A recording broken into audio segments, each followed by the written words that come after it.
அருண் பள்ளி சீருடை அணிந்து எனக்காக வாசலில் காத்திருந்தான். நான் அவனை பள்ளியில் விட்டுவிட்டு அலுவலகம் போக வேண்டும். அவசரமாக புறப்பட்டு கொண்டிருந்தேன். வழக்கமான பல்லவியை ஆரம்பித்தால் என் மனைவி மீனா. அப்படி இந்த சின்ன வயசிலே இந்த பொண்ணுக்கு இந்த கர்வம் கூடாது என்றாள். உடனே நான் என்ன விஷயம் என்று கேட்டேன். எதிர் வீட்டு சுமி கான்வென்ட்டுக்கு காரிலேயே போகிறாள். நம் அருணையும் உங்கள் பழைய ஸ்கூட்டரையும் கேவலமாக பார்த்து கொண்டே போகிறாள். என்ன திமிரு அவளுக்கு என்றாள். தினமும் தான் அருணை ஸ்கூட்டரில் அழைத்து கொண்டு செல்லும்போது எதிர் வீட்டு பெண் சுமி காரில் இருந்தே பார்க்கும். அன்று ஒரு விசேஷத்திற்காக என் மனைவி மீனாவை ஸ்கூட்டரில் ஏற்றி கொண்டு புறப்பட்டேன். என் மகன் உடல் நலம் சரியில்லாததால் பள்ளிக்கு போகவில்லை. அப்பொழுது அங்கிள் என்னை ஸ்கூலில் ட்ராப் பண்ணிடுறீங்களா?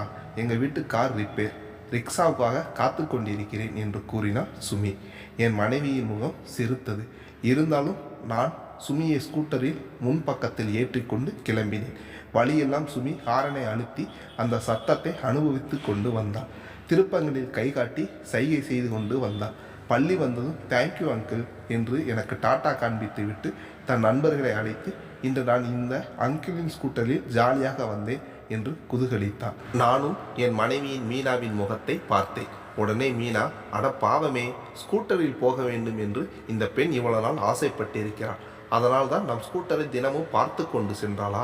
நான் தான் இவளை தவறாக நினைத்து கொண்டேன் என்று கூறினார். நான் அதற்கு, அடி பைத்தியமே, குழந்தைகள் குழந்தைகளாகத்தான் இருக்கிறார்கள், நாம் தான் மற்றவர்களை பார்த்து பொறாமைப்படுகிறோம் என்று சொல்ல மனைவியும் அதை ஆமோதித்து தலையாட்டினார்.